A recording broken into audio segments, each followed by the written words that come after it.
I call it the false question. I call it the false question. A false question is when you say something, you utter something in a grammar that shows question or interrogatory structure, such as the inversed subject verb positioning, like, how are you? Who is he? That's a question, and you reverse the syntax on that to be simple. And but a false question is, what's a false question? It's when they form a question when they're not asking a question. Here's a video that demonstrates one of the world's top foreign English-speaking leaders in a high-intensity public international meeting failing miserably at the false question. I think that every one of you has highlighted how important is this meeting, how historic is that event, and how significant is that agreement.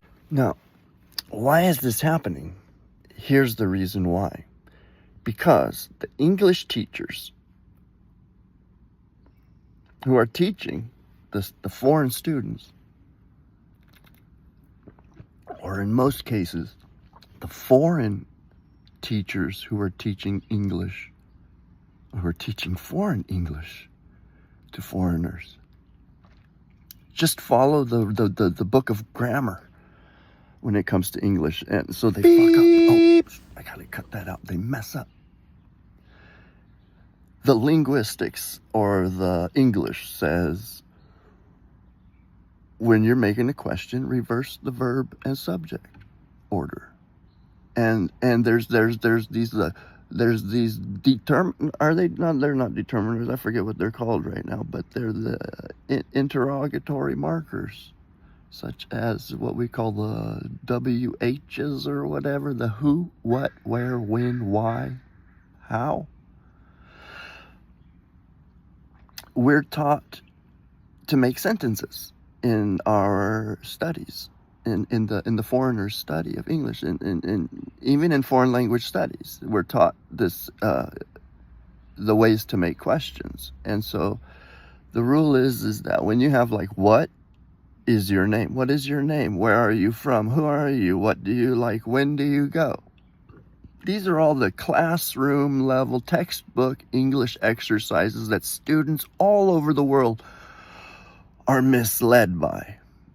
So I think it's good bootstrapping to teach them this, but they have to understand that that's only at the head of a phrase, at the beginning of a sentence, typically, robustly.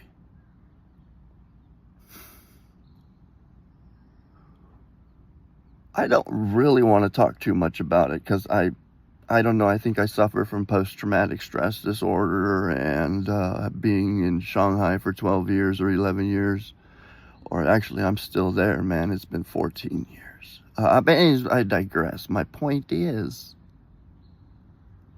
I have onset dementia, early onset dementia. No, but my point is, it's only a question at the beginning of the sentence, those what, who, where, when, whys, and things. If it happens in the middle of a sentence, it's not a question. So stop inverting the subject and verb. If it's not at the beginning of the sentence. If it's in the middle of the sentence, don't do anything. Don't change the grammatical structure. And what you'll find is something very interesting. You'll find, notice how your is will suddenly be ending the sentence, and it will feel very awkward to you. But I encourage you to embrace that. Embrace that, because that is a neuro-binding event that will bring you closer to accuracy in your fluency. Okay? Now, if you have any questions about that, comment below. I'll explain, but I don't really want to go into the detail. But stop making false questions. A question, you seem to know how to make it. You're inverting the subject and the verb, but you're making a mistake because you're making questions in the middle of a phrase and at the end of a sentence, and you're doing it because of certain triggers. The triggers are who, what, where, when, how, and why, and which. You were taught, you were conditioned, classically conditioned, to create a question structure anytime the words who, what, where, when, why occurred. And it's a mistake. It should only happen at the beginning of a sentence, or more importantly, when you're asking a question. Ask yourself, are you asking a question? Go back to the video you just saw. Was he asking any questions? Or was he saying, no pun intended, was he saying how something is? I wonder what you will do. I wonder what you will. It's not a question, dude. I'm telling you, I wonder. I'm not asking you, do I wonder what? No, that would be a question. Now, there are exceptions. But before you learn to run, you should learn to walk, man. So the problem is these English teachers all over the world, they've ruined the base and foundation. And I've just corrected that if you're interested.